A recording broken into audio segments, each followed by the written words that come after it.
এই এক সপ্তাহ আগে আমার বাড়ির গ্রামের পাশে শাশুড়ি আর বৌমা দুজনে ঝগড়া করছে। কি ভাই, ঝগড়া সংসারে আছে না?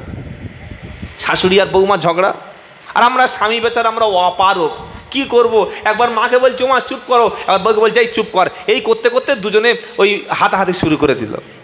এটা হয় কি হয় না? শাশুড়ি মনে করছে 20-22 বছর ধরে আমার ছেলেকে মানুষ করলাম, লেখাপড়ার শিক্ষা দিলাম, বিয়ে দিলাম, ঘর বেঁধে দিলাম, আর আমার ছেলেটাকে এক রাত্রে এনে পুরো জাদু মন্ত্র করে দখল করে নিল। কি এমন জাদু করলো বৌমা দখল করে নিল যে আমার কথা শোনে না, বৌমার কথা ওঠে আর বসে? আর বৌমা মনে করছে আমি যাকে আপন মনে করি, যাকে আমি ভালোবাসি, যার জন্য সারাদিন সংসারে পরিশ্রম করি, সেই তো আমার না, যা কিছু খাবার আনে, যা কিছু ইনকাম করে আগে মায়ের হাতে তুলে দেয়। কি ভাই, ঝগড়া আছে না নাই? যে সংসারে শাশুড়ি আর বৌমার মধ্যে ঝগড়া শুরু হয়ে গেছে, ওই সংসারে সুখের আশা আর করিয়েন না। বলে হুজুর বাঁচার রাস্তা 5 ওয়াক্ত নামাজ, হিংসা মুক্ত জিন্দেগি। যারা বৌমা তারা যেন মনে মনে এটা করে, আজকের শাশুড়ি আছে, কালকে তিনি থাকবেন না, দুদিন পরে পুরো সংসারের দায়িত্বটা আমার ঘাড়ে আসবে, সেদিন আমি শাশুড়ি হব। সারা জীবন বাড়ির বউরা আন্দোলন করে আমাদের ছোট সংসার চাই, আলাদা সংসার চাই। কি বলে না, সংসার আলাদা চাই, একসঙ্গে থাকতে চাই না।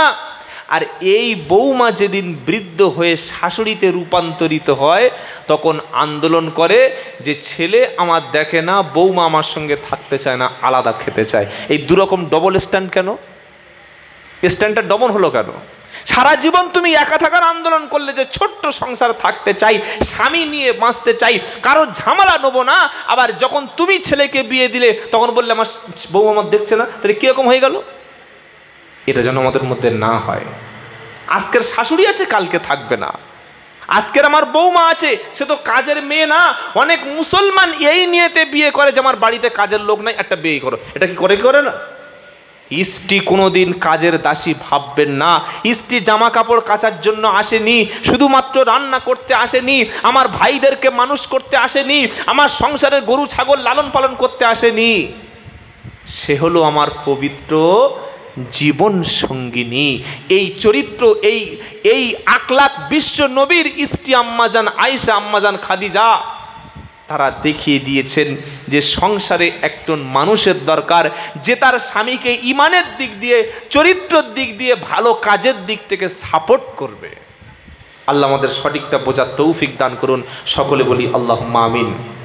বাবাজিরা, আল্লাহ ভাইরা, কি শোনাচ্ছিলাম? ঝগড়া।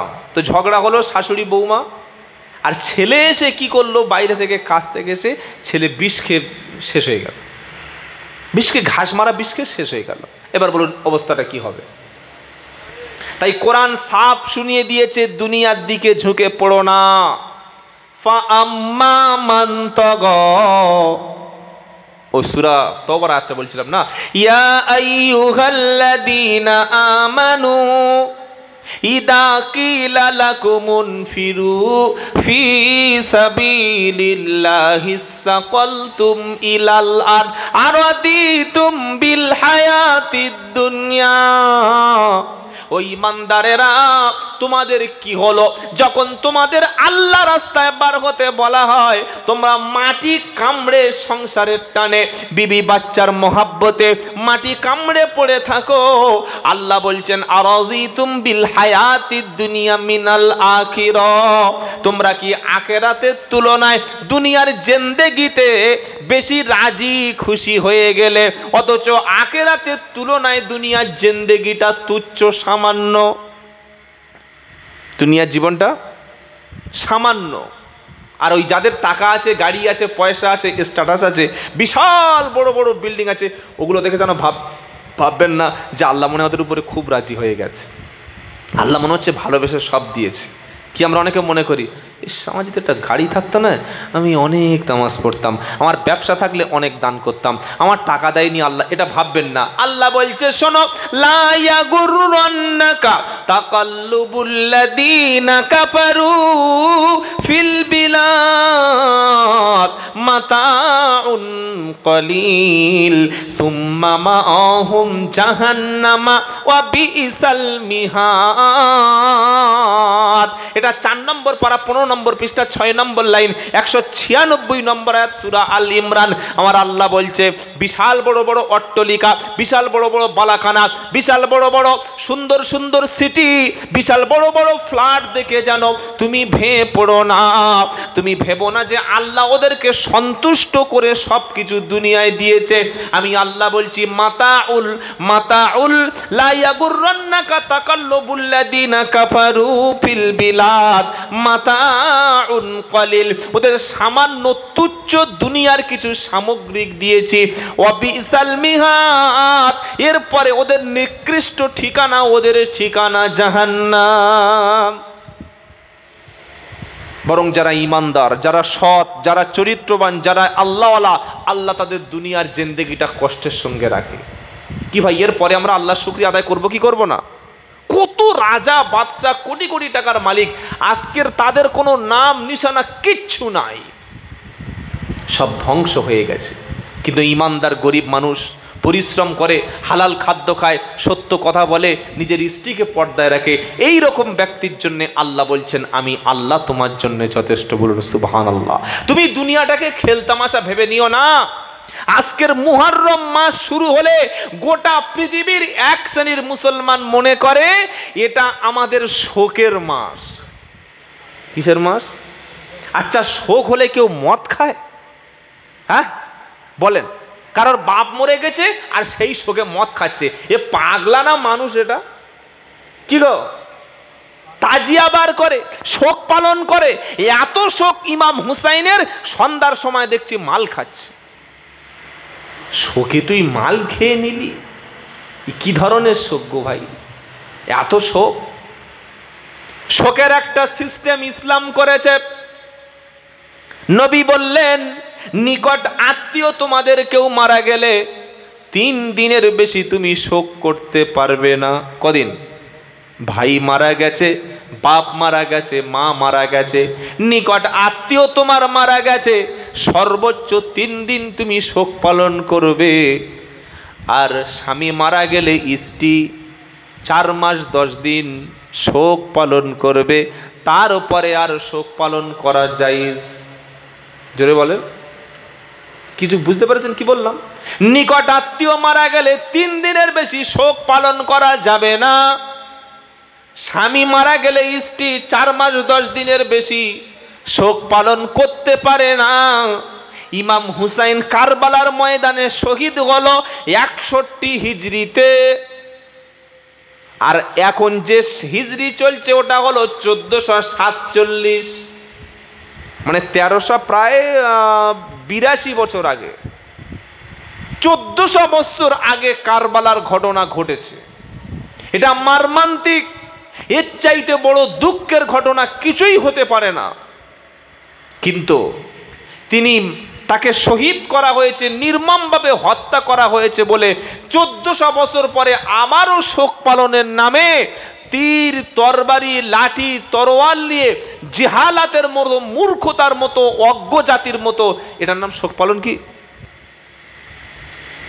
নিকট আত্মীয়র জন্য 3 দিন, আর স্বামী মারা গেলে স্ত্রী শোক পালন করবে কদিন? 4 মাস 10 দিন, এর বাইরে নয়। আপনি বছরে একদিন শোক পালন করছেন, মনে রাখবেন আপনি বলছেন তিনি ছিলেন আহলে বাইত, আমি মেনে নিলাম, তিনি নবীর বংশধর, নবীর রক্ত, নবীর আহাল, নবীর পরিবার। ওগো মুসলমান, ইমাম হুসাইনের চাইতে মুসলমান ইতিহাস পড়ে না, মুসলমান পড়াশোনা করতে চায় না। ইমাম হুসাইনের চাইতে আরো মারাত্মকভাবে, আরো কঠিনভাবে, আরো নৃশংসভাবে হত্যা করা হয়েছিল, শহীদ করা হয়েছিল। ওই ব্যক্তিটার নাম কি মুসলমান যুবক তুমি জানো? তার নাম হলো আল্লাহর নবীর চাচা হযরতে হামজা রাদিয়াল্লাহু আনহু, যিনি সাইয়্যিদুশ শুহাদা। এই হামজা রাদিয়াল্লাহু তাআলা আনহুকে উহুদের যুদ্ধে হত্যা করে শহীদ করে দেওয়ার পর কলিজা ফেটে, কলিজা ফেড়ে কাঁচা কলিজা জ্যান্ত চিবিয়ে খেয়েছিল, নাম হলো তার হিন্দা। আবু সুফিয়ানের স্ত্রী, পরবর্তীকালে সে ইসলাম কবুল করেছিল। যারা 10ই মুহররম শোক পালন করতে গিয়ে লাঠি খেলে, ইয়া হুসাইন বলে চিৎকার করে, কোনোদিন তারা হামজার নামে শোক পালন করেছে? শুনেছেন? যে হামজার নামটাই কে চেনে না? তারা হামজার ইতিহাস পড়েনি। অথচ আল্লাহর নবী সাল্লাল্লাহু আলাইহি সাল্লামের উপরে সামান্য একবার আঘাত করেছিল আবু জাহাল। সেই আঘাত সহ্য করতে না পেরে হামজা ছুটে গিয়ে তার প্রতিশোধ নিয়েছিল। আর সাথে সাথে সেদিন কাবা শরীফের সামনে দাঁড়িয়ে আবু জাহালের প্রতি উত্তরে নবীর চাচা হামজা সেদিন ইসলাম কবুল করেছিল। বলুন সুবহানাল্লাহ। বলছি ঘটনাটা একটু খুলে বলুন তো, ব্যাপারটা কি একটু ভালো করে শুনি। হামজা রাদিয়াল্লাহু আনহু হলেন নবীর নিজের চাচা। আবু জাহেল কিন্তু নবীর নিজের চাচা না, এটা মাথায় রাখবেন। অনেকে মনে করে আবু জাহেল নবীর চাচা, আর আমাদের বক্তারা বলে নবীর চাচা আবু জাহাল, কিন্তু আবু জাহাল নবীর চাচা না। ও গ্রাম সম্পর্ক, যেমন আমাদের বয়স্ক লোককে বলি ও চাচা ভালো আছে তো, বলি কি বলি না, ওইভাবে চাচা। কিন্তু আসল চাচা ছিল হামজা, আব্বাস, আবুল আহাব, আবু তালিব। নবী নবুয়ত যেদিন পেলেন, 40 বছর বয়স যেদিন নবীর হলো, 4 জন চাচা বেঁচে ছিল। কজন বলেন? 4 জন। একজন হলো আবু লাহাব, একজন হলো আবু তালিব, একজন হলেন হামজা, আর একজন হলেন আব্বাস রাদিয়াল্লাহু আনহুমা। 2 জন মুসলমান হয়ে সাহাবা হয়ে তারা কবরে চলে গেছে, আর 2 জন কাফের হয়ে কুফরি করে নাফরমানিতে মৃত্যুবরণ করেছে। আল্লাহর নবী তখন সবে তিনি নবুয়ত প্রাপ্ত হয়েছেন, দিনের প্রচার করছেন। হামজা রাদিয়াল্লাহু তাআলা আনহু নবীর চাচা, তিনি শিকার করতে চলে গেছেন। ফিরে এসে দেখছেন আল্লাহর নবী তিনি ঘরের মধ্যে বসে বসে কাঁদছে, আর তার শরীর থেকে ইনজুরি হয়েছে, রক্ত ঝরছে। হামজা ফিরে এসে বললে, ভাইপো কে তোমাকে মেরেছে বলো, তোমার কি অপরাধটা বলো, মক্কার জমিনে তোমাকে গায়েকে হাত দিল বলো।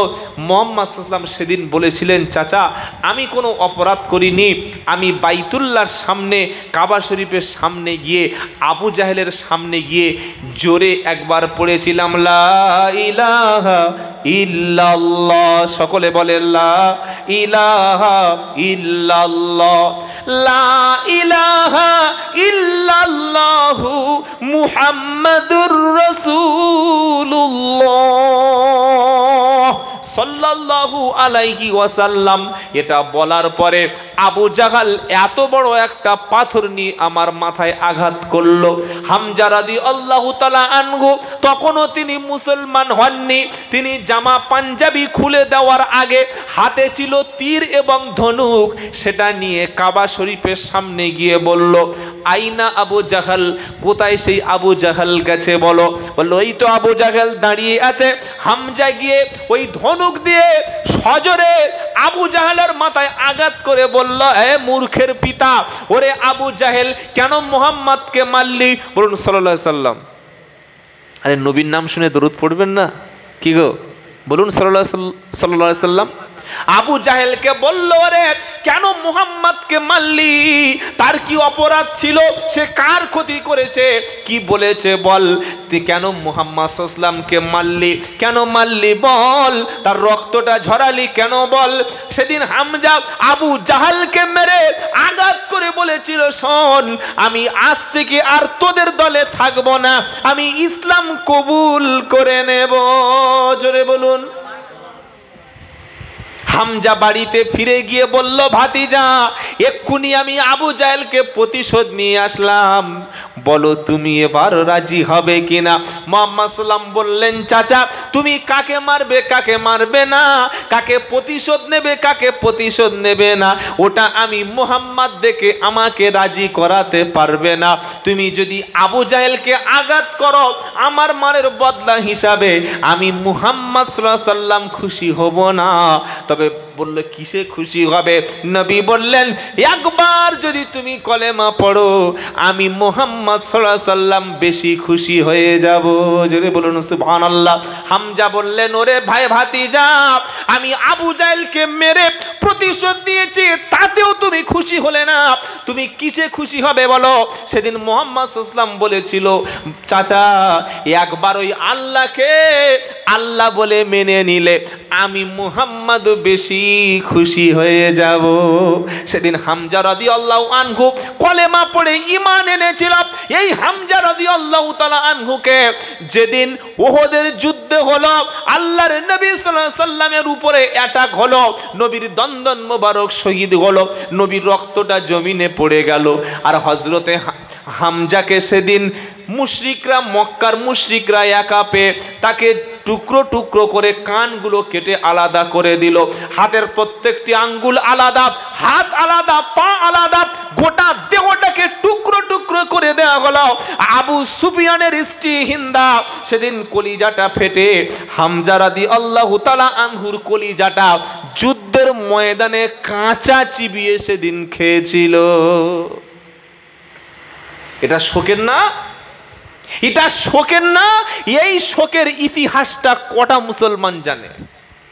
আরে নবীর চাচার তো কলিজা পেড়ে খাওয়া হয়েছে সেদিন। বলে হুজুর তাহলে মুহররমটা কোত্থেকে আসলো? আরে চশমা পরে দেখে আসবে, কোনটা? উত্তর দিন, কোনটা আগে কে যায়? সে তো দেখবে, কিন্তু যায় কে আগে? আগে বাপ। বাপ কি বলছে, মা তার দাঁত দেখি, মা যেন কুরবানির গরু দেখতে গেছে। আচ্ছা দাঁত দেখলো, মা একটু হাঁটো দেখি। বলছে দারুণ হেলদি তো। মা তোমার চুলটা দেখি। এরকম সেই কাঁধের নিচে ঝুলছে খুকু গোছা গোছা চুল, এরকম বার করে দিয়েছে হাঁটু পর্যন্ত। বলছে লাভলি। শ্বশুর তার পুত্রবধূকে বলছে লাভলি। এরকম হারামখোর পৃথিবীতে আর দুটো আছে? বাড়িতে এসে বাপ ছেলে জিজ্ঞাসা করছে, কেমন দেখলে? বললে বাবা যা দেখেছি মারাত্মক।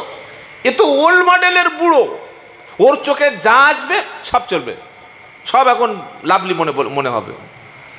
ইসলাম অনুমতি দেয় নাই বিয়ে যে করবে সেই দেখতে যাবে। নবী বলেছেন বিয়ের আগে তোমরা পাত্রী দেখো, নির্বাচন করো, চয়েস করো, তোমার চোখে যদি ভালো লাগে তবেই তুমি তাকে বিয়ে করো, বিয়ে না দেখে করো না। তবে বিয়ে যে করবে সে দেখতে যাবে। ওর বাপ গেল কেন? ওর বাপকে যাওয়ার অনুমতি কে দিল?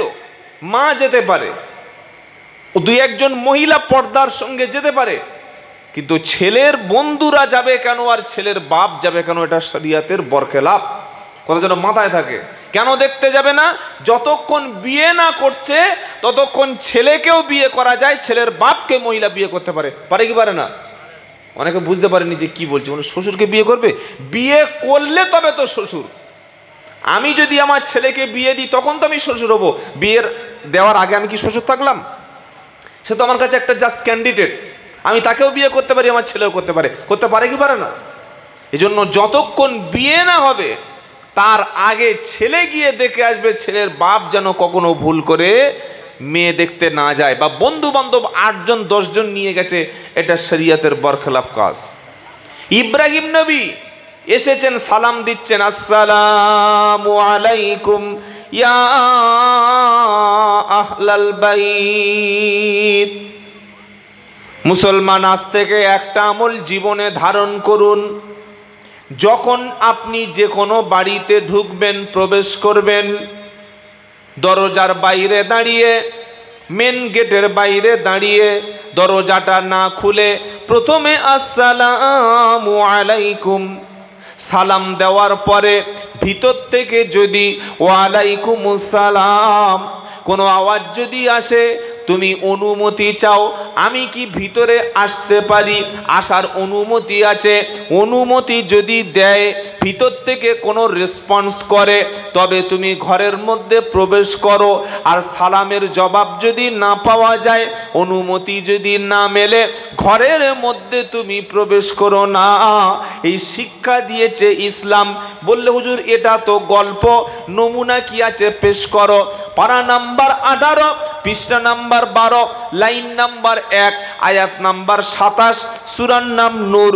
ইয়া আইয়ুহাল্লাযীনা আমানু লা তাদখুলু বুয়ুতান গায়রা বুয়ুতিকুম হাত্তা তাস্তানিসু ওয়া তুসাল্লিমু আলা আহলিহা। ও বিশ্বাসীরা, যারা ঈমান এনেছো তাদেরকে আমি আল্লাহ অ্যাড্রেস করছি, তাদেরকে আমি ইন্ডিকেট করছি। কি বলছি?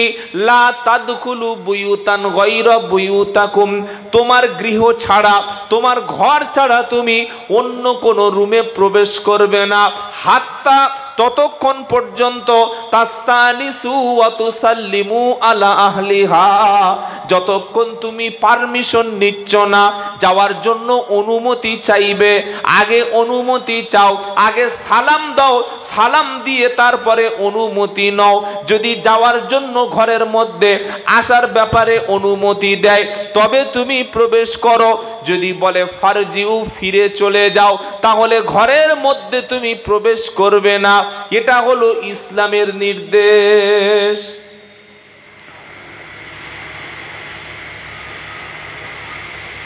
নতুন বিয়ে করে শ্বশুর বাড়ি গেছে, যাওয়ার পরে 7 দিন থাকলো, 8 দিন থাকলো, শালা বোঝেন, শালা মানে শ্যালক, স্ত্রীর ভাই কি বলা হয়? শালা বললে আবার কেউ রাগ করবেন না তো, আমাদের শালা বলছে রে। শ্যালক বললে ভালো হয়। শ্যালকের বিবি আপনার বা আমার কে হবে? হ্যাঁ, শ্যালজ হবে। ওটা ভাবি বলেন তো, এবার ভাবি বলেন তো। নতুন বিয়ে করে শ্বশুর বাড়ি গেল, স্বামী আর স্ত্রী নতুন জামাই দুজনে ঘুমিয়ে থাকলো। সকাল 8টা বাজলো, ভাবি এসে নতুন জামাইয়ের ঠ্যাং ধরে তুলছে, ওঠো, আর কত ঘুমাবে, ও ভাই ওঠো। এ নাকি মুসলমান, কোথায় পর্দা? খালি হুজুর দেখলে এই সরে যা, সরে যা। ও পর্দার কি দাম আছে? ইমাম সাহেব দেখলে 1.5 হাত ঘন্টা, সরে যা, সরে যা। এর নাম পর্দা? কোন মৌলবী বলেছে? শরিয়াতে এইরকম নাকি যে হুজুরদের কাছে পর্দা করতে হবে?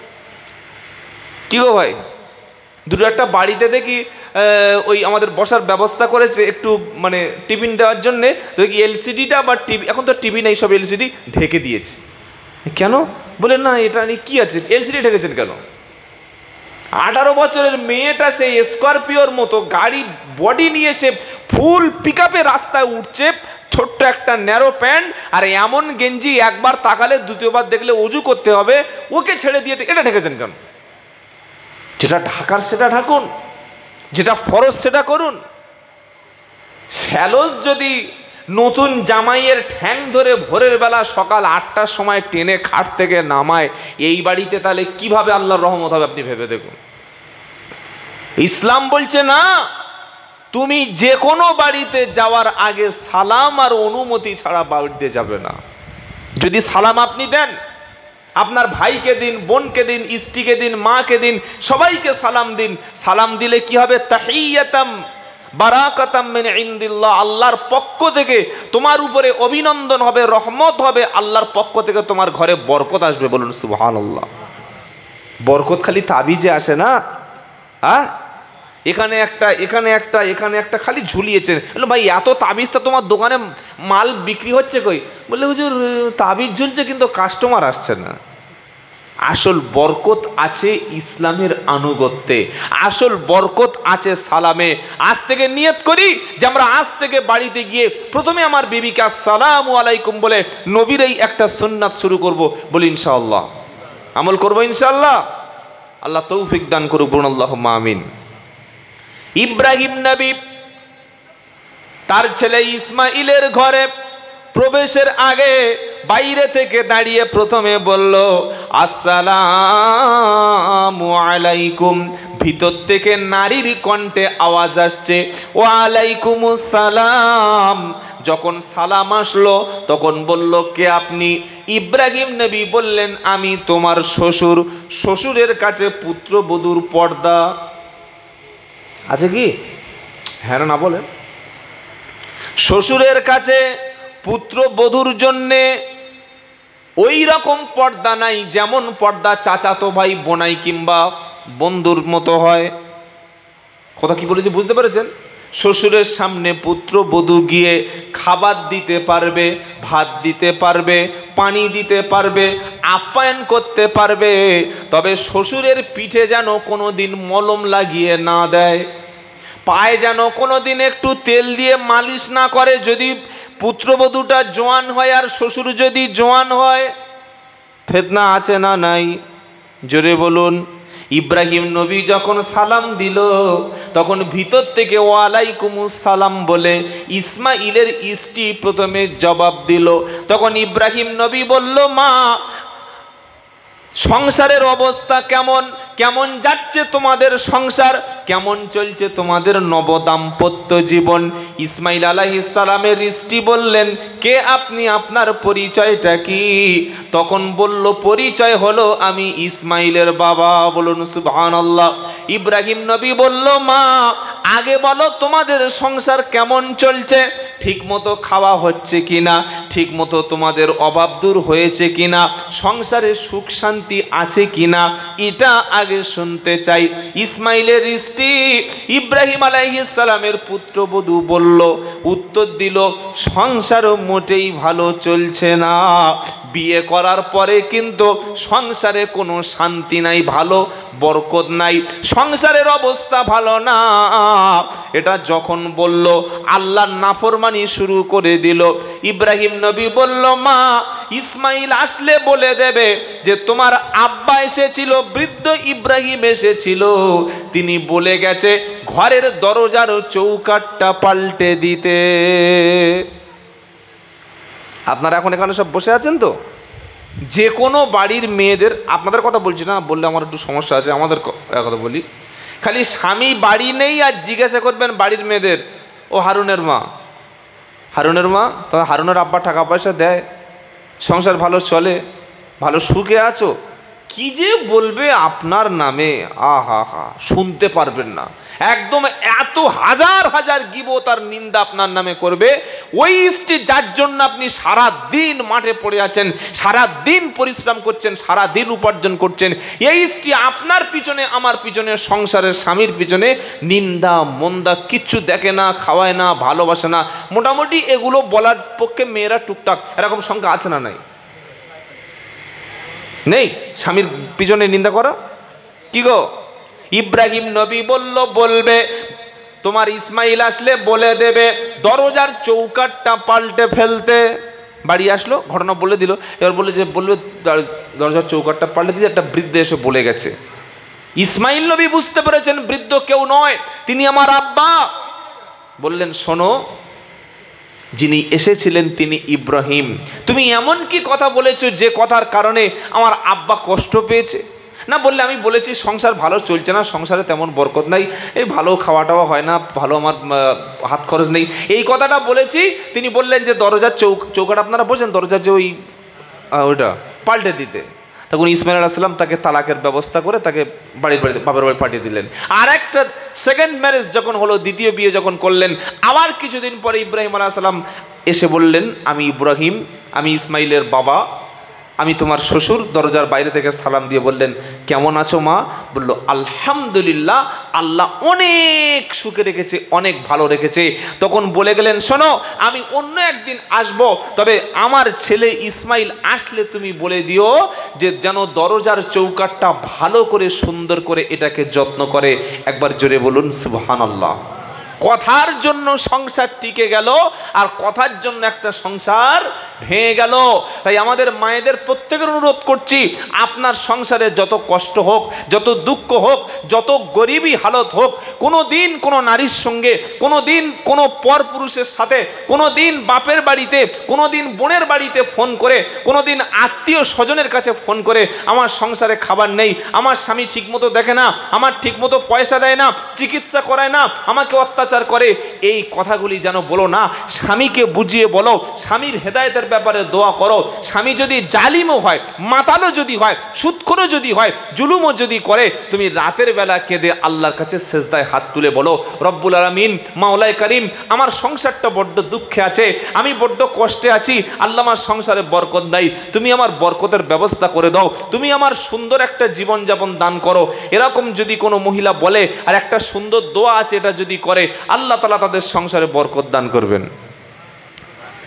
দোয়াটা শিখিয়ে দেব।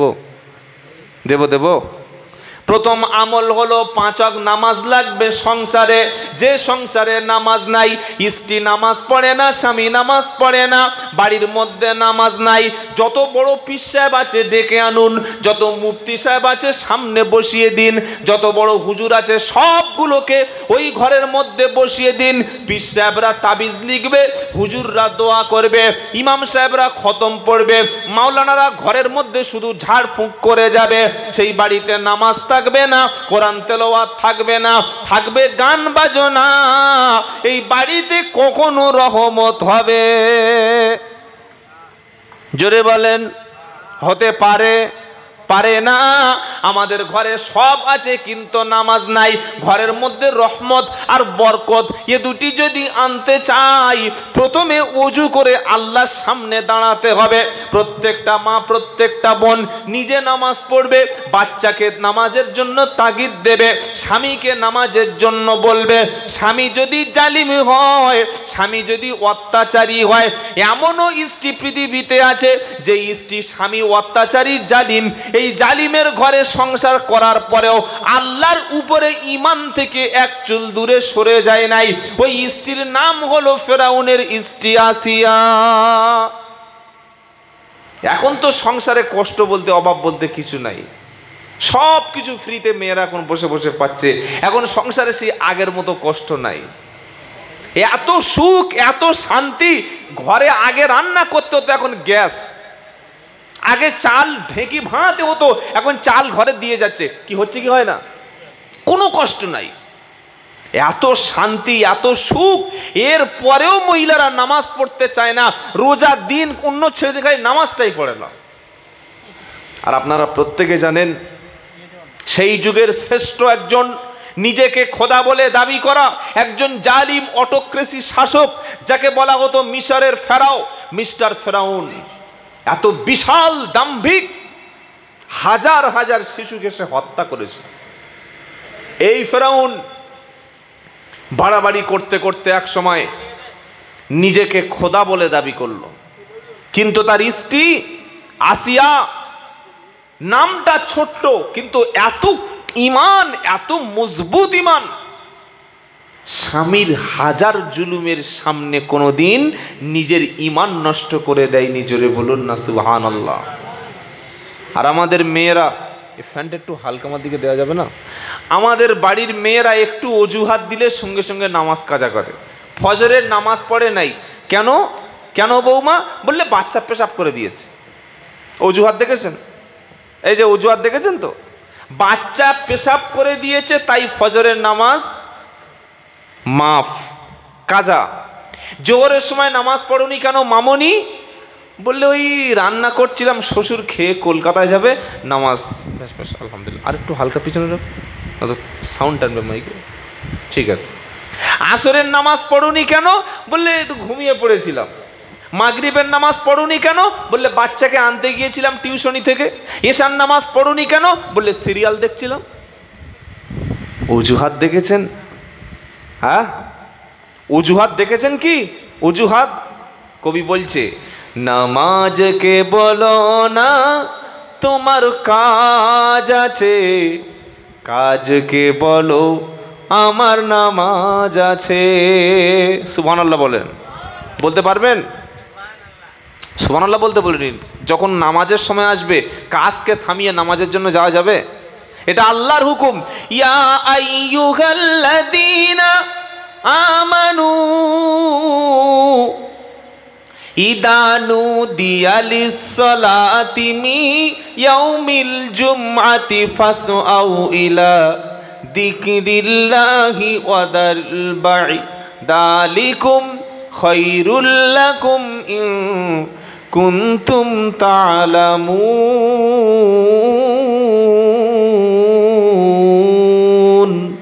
আল্লাহু আকবার। সূরা জুমা 28 নম্বর পারা 13 নম্বর পৃষ্ঠা 4 নম্বর লাইনের 10 নম্বর আয়াত সূরা জুমা। ইয়া আইয়ুহাল্লাযীনা আমানু, ও ঈমানদারেরা যারা ঈমান এনেছো, ইদা যখন, নুদিয়া লিসসালাতি যখন তোমাকে নামাজের জন্য ডাকা হবে। কোন নামাজ? মি ইয়াউমিল জুমআতি, জুমার নামাজের জন্য যখন তোমাকে আজান দিয়ে আমার দিকে ডাকা হবে। ফাসআউ ছুটে এসো, দৌড়ে এসো, দ্রুত এসো। ইলা যিকরিল্লাহ, আমার জিকিরের দিকে। এখানে জিকিরের অর্থ করেছেন মুফাসসিরিন কেরাম নামাজ। আল্লাহ বলছেন নামাজের জন্য যখন ডাকা হবে চলে এসো। আর তুমি অজুহাত দেখাচ্ছ। যারা কবরে শুয়ে আছে ওদেরও কিন্তু অজুহাত ছিল। তারা বলতো ভাই সামনের জুমা থেকে নামাজ পড়বো, আগামী বছর থেকে মদ ছেড়ে দেব, ভালো হয়ে যাব, ফিরে আসব। তারা আজকের কবরে চলে গেছে, তারা সুযোগ খুঁজছিল কিভাবে নামাজ পড়বো না। আজকের কবরে যাওয়ার পরে আফসোস করছে, আর তারা পেরেশানিতে আছে। রব্বানা একবার সুযোগ দাও, একবার আমার একটু ছাড় দিয়ে দাও, আমি ভালো হয়ে যাব, আমল করব, ফিরে আসব, নামাজি হব, পরেশগার হব। একবার ঈমান ছাড়া, নামাজ ছাড়া কবরে যদি কেউ চলে যায়, ও যে ফিরে আসবে, কারেকশন করবে, নিজের আমলটা ইসলাহ করে নেবে, অমন সুযোগ কখনো আর হবে না। তাই সুযোগ আসার আগে এখনো সময় আছে। মসজিদের দরজা খোলা আছে, মসজিদের সামনে উজুর পানি আছে, যোগ্য ইমাম মসজিদে আছে, অসংখ্য আলেম পাড়ায় আছে। যে কোনো ভাবে কুরআনুল কারীমটা তুমি শিখে নাও, ওযু করে পবিত্র হয়ে আল্লাহর সামনে তুমি দাঁড়িয়ে যাও। কিয়ামতের দিন সেদিন তোমার কি হবে? আল্লাহ যেদিন ডেকে বলবে, হে আমার বান্দা, আজ আমার সামনে তোমার সমস্ত কাজের হিসাব হবে। ওয়াকুল্লা ইনসানিন আলজামনাহু তাইরাহু ফি উনুকিহি ওয়ানুখরিজু লাহু ইয়াউমাল কিয়ামাতি কিতাবাই ইয়ালকাহু মানশুরা ইকরা কিতাবাকা কাফা বিনাফসিকাল ইয়াউমা আলাইকা হাসিবা। 15 নম্বর পারা 2 নম্বর পৃষ্ঠা 9 নম্বর লাইনের 12 নম্বর আয়াত, সূরার নাম বানী ইসরাইল। আল্লাহ বলছেন ওয়াকুল্লা ইনসানিন, আমি প্রত্যেকটা মানুষকে আলজামনাহু তাইরাহু ফি উনুকিহি, তার কর্মগুলি, আমলগুলি, কাজগুলি গলার কাছে আমি আল্লাহ লিপিবদ্ধ করে রেখেছি।